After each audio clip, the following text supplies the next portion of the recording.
हम तो हाई पढ़ल ससुर जी अनपढ़ आपकी डॉक्टर मांगीला जहिया वाटर देवे ले टमाटर।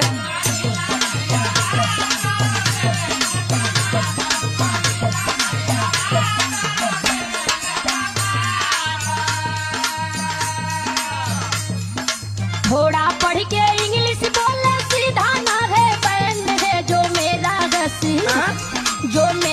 घसी बैंड है पापा जी हाफ मैंड है। बहुत बोला तारी भाई ना बोला तो अरे का बोला थी तो से ढेर बोला थी का